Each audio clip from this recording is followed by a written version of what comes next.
আসসালামু আলাইকুম। এবারে আরেকটা কিছু ফর্মুলা দেখি। সেগুলো হলো একটা ত্রিভুজ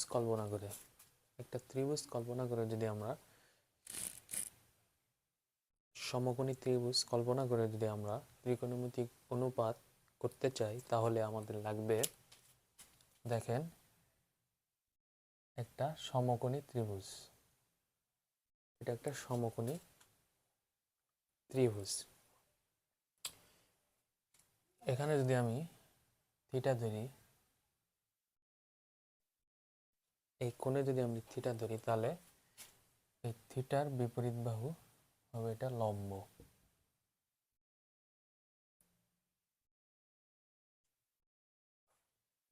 থিটার সাথে সন্নিহিত বাহু এটা ভূমি। আর এই লম্বের বিপরীতে এই বড়টা এটা অতিভুজ।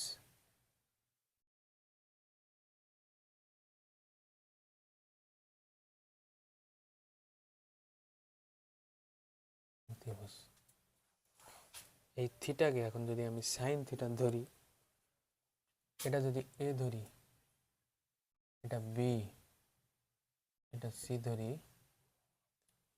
তাহলে আমাদের সাইন থিটা সমান কি হবে? সাইন থিটা সমান একটা সূত্র, এটা মুখস্থ, লম্ব ভাগ অতিভুজ।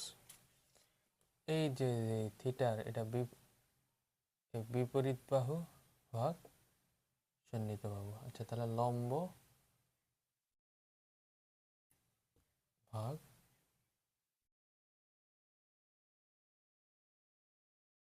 অতিভুজ।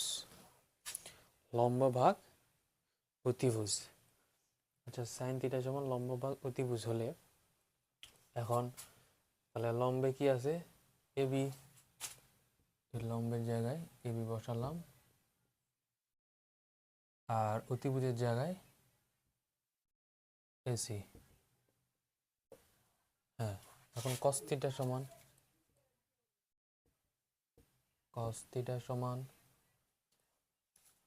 থিটা সমান ভূমি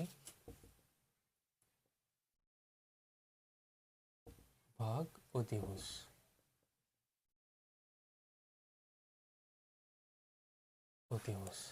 তাহলে ভূমি এখানে বিসি আর অতিভুজ এসি।